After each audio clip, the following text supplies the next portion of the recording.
This is normally our 3 keys to a Patriots victory video, but the Patriots aren't playing anybody. They had a nice scrimmage against themselves on Wednesday when the first-team defense, beat Tom Brady in that first-team offense. But let's look ahead one extra week and look at the 3 potential Patriots playoff opponents in that divisional round. It could be the Colts, it could be the Bengals, or it could be the Ravens. 3 teams that I think are going to be vastly undermanned against the Patriots in that first-round game. I don't think that either one of those 3 teams is a bigger threat than the other in terms of in terms of eliminating the Patriots from advancing in the playoffs. Let's just start with the Colts. Andrew Luck is 0-3 against Tom Brady in his career, has thrown 8 interceptions in those 3 losses. Seems like 8,000, though, doesn't it? It really does. I mean, the guys played like garbage. The Patriots blew them out, I think it was 42-20 in their place earlier this season.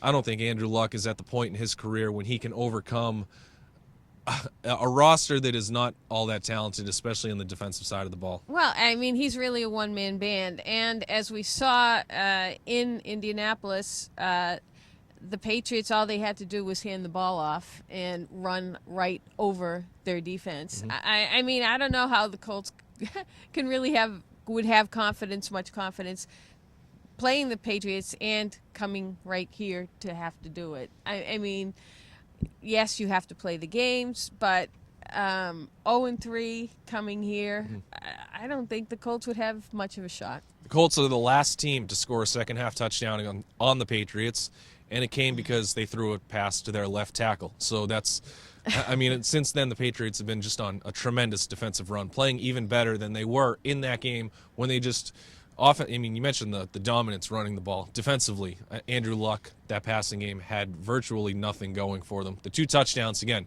a pass to a left tackle, and the first one resulted because Tom Brady made a boneheaded decision in his own inside his own 20. They made T.Y. Hilton disappear. Exactly. Completely. Number 2, the Bengals. Talk about another team that the Patriots just blew the doors off of right here in this building earlier this season. It really kick-started the 7-game winning streak. It ended that 2-2 nightmarish start and got the Patriots to where they are now in the number 1 seed. We know the Bengals are not built for prime time. They're maybe, in terms of individual talent and individual assortment of talent, as talented as just about anybody. But they're small-time talent. All you need to know about the Bengals, well, there's a lot to know about the Bengals, but Andy Dalton in the playoffs, 0-3, 6 interceptions, a minuscule quarterback rating. That's all you really need to know. Andy Dalton. Check and check. So let's go to the Ravens, a team that I think everybody is sort of afraid of. Little leery. But these are not your older brother's Ravens. These are not the teams that knocked off the Patriots in 2009 and 2012. These are the Ravens that much more closely resemble the team that the Patriots beat 41-7 in the 2013 regular season.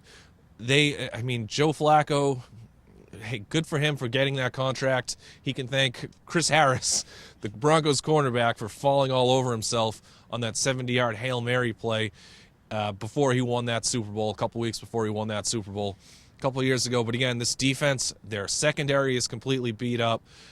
You can throw all over these guys. Yeah, they've got 2 excellent pass rushers, but I'm not sure they've got anything beyond that. Well, there's 2 things I'll say in their benefit.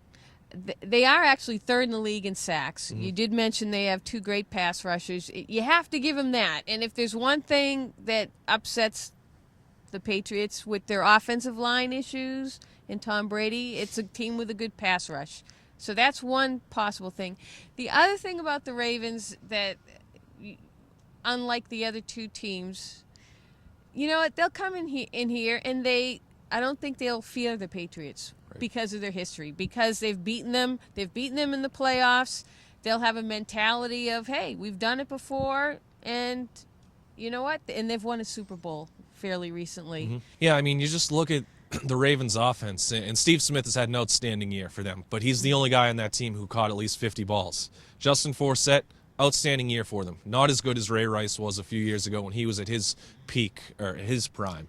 This is just, it's not an offense that I think is built to withstand this Patriots defense that, again, is rolling right now. Defensively, like you said, if Doomerville and Terrell Suggs, who hates Tom Brady as much as anybody, can force some turnovers deep in Patriots territory, yeah, that's one way to upset them. But again, I think it would take a handful of gigantic plays like that. Right. It's just overall, the Patriots are just better. They're better. They're better than all these teams. They should beat all of these teams. Next week, we'll have an answer. We'll break it down even further, whichever team the Patriots are going to draw right here on January 10th at 4:30 in their playoff opener. To follow all of our coverage, we'll be covering this weekend's games, so you can find out what's going on around the league and who the Patriots could be playing. Find our work on bostonherald.com and the Blitz blog.